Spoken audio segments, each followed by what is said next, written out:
السلام علیکم، بول نیوز کے ساتھ میں ہوں فراز احمد۔ ہیڈ لائنز آپ نے جانی، بلیٹن کا آغاز کریں گے اس خبر کے ساتھ کہ جھوٹی خبروں کے ذریعے تاثر دیا جا رہا ہے کہ ریاست اپنا وجود کھوتی جا رہی ہے۔ Army chief general Syed Asim Munir کی نیشنل فارمرز کنونشن سے خطاب، کہا کلمہ کے نام پر دو ہی ریاستیں وجود میں آئی تھیں، ایک ریاست طیبہ اور دوسری پاکستان۔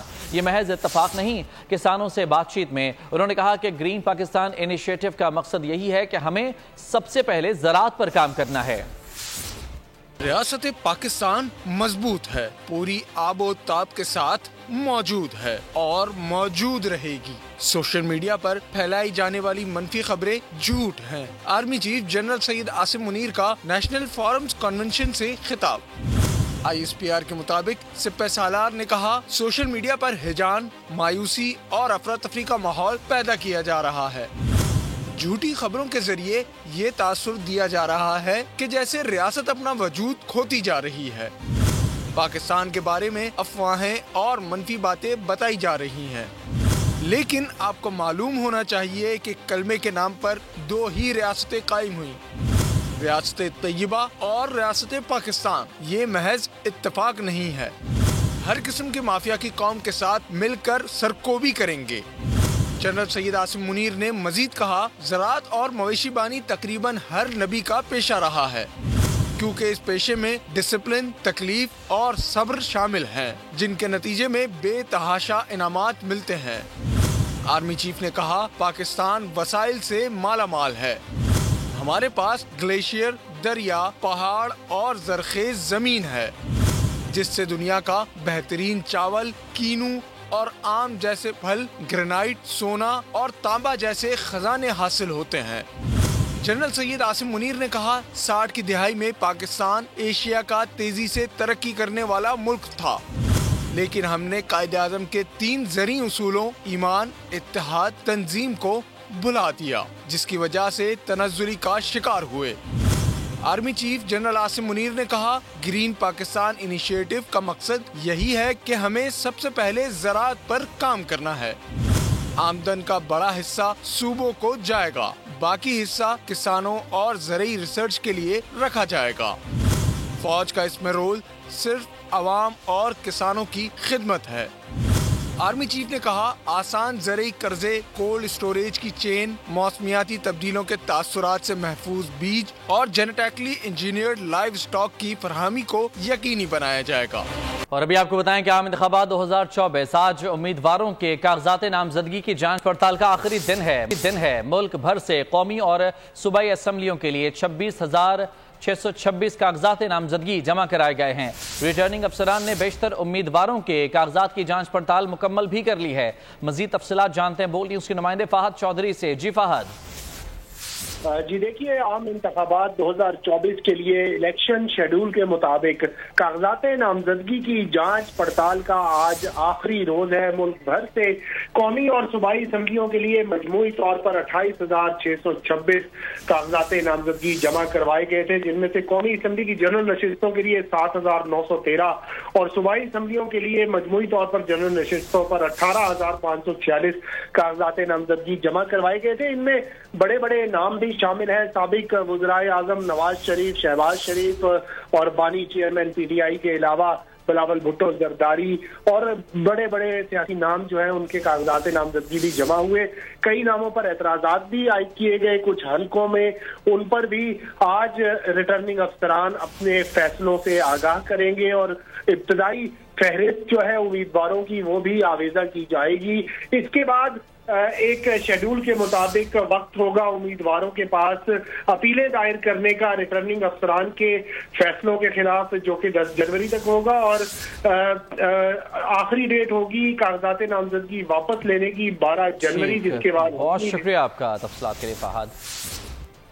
الیکشن کمیشن نے عام انتخابات کے لیے مخصوص نشستوں کے شیڈول تبدیل کر دیے ہیں۔ انتخابی شیڈول میں تبدیلی مخصوص نشستوں کے لیے کی گئی ہے۔ مخصوص نشستوں پر کاغذات نامزدگی کی جانچ پڑتال کی تاریخ 13 جنوری تک بڑھائی گئی ہے۔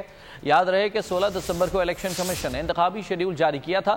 الیکشن کمیشن کی جانب سے جاری اعلامیہ کے مطابق 19 دسمبر کو ریٹرننگ افسران نوٹس جاری کریں گے، جس کے بعد 20 سے 22 دسمبر تک امیدوار کاغذات نامزدگی جمع کرا سکیں گے اور 23 دسمبر تک امیدواروں کے ناموں کی فہرست جاری کی جائے گی۔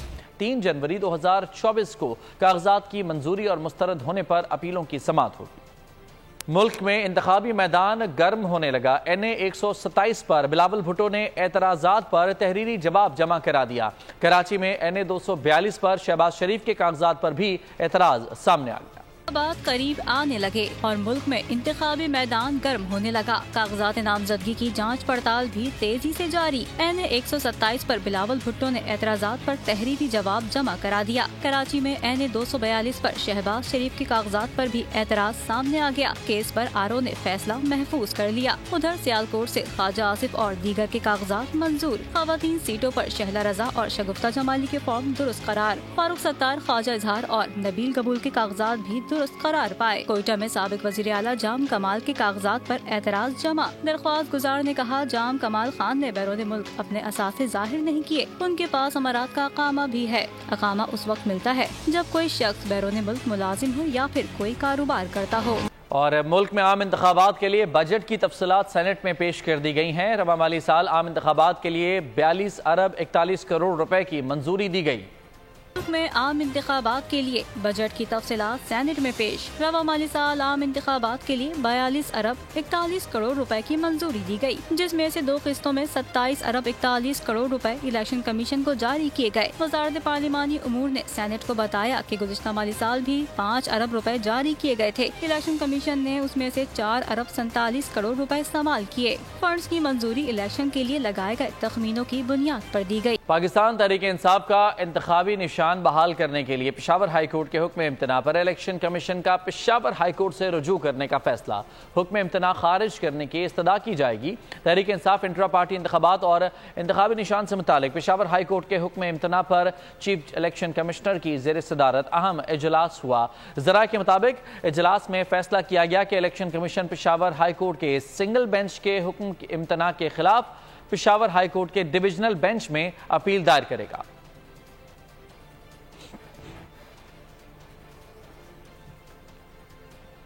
تحریک انصاف کے رہنما بیرسٹر گوہر کہتے ہیں کہ ملک الیکشن میں دھاندلی کے بعد ہونے والی تباہی کا متحمل نہیں ہو سکتا۔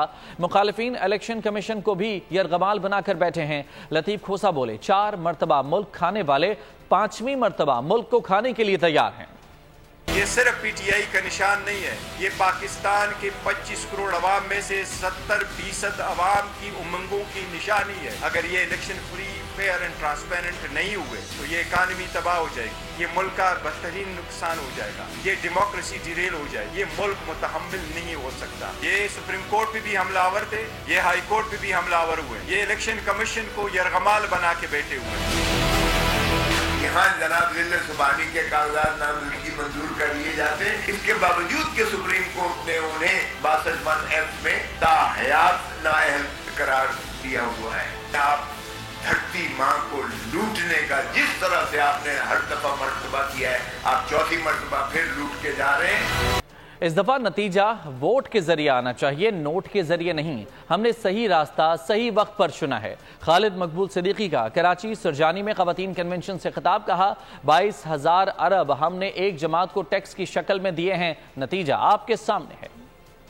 MQM پاکستان کا کراچی کے علاقے سرجانی میں پاور شو، کنوینئر خالد مقبول صدیقی سمیت متحدہ قائدین کا خطاب۔ خواتین کنونشن سے خطاب میں خالد مقبول نے کہا اس دفعہ نتیجہ ووٹ کے ذریعے آنا چاہیے، نوٹ کے ذریعے نہیں۔ اس دفعہ نتیجہ ووٹ کے ذریعے آنا چاہیے، نوٹ کے ذریعے نہیں آنا چاہیے۔ ہم نے برابری کی بنیاد پر بات کی ہے اور اس وجہ سے کی ہے کہ ہم نے صحیح راستہ صحیح وقت پہ چنا ہے۔ خالد مقبول کا کہنا تھا 22,000 ارب ہم نے ایک جماعت کو ٹیکس کی شکل میں دیے ہیں، نتیجہ آپ کے سامنے ہے۔ ایک جماعت ہے جس نے 15 سال یہاں حکمرانی کی ہے، جس کو 22,000 ارب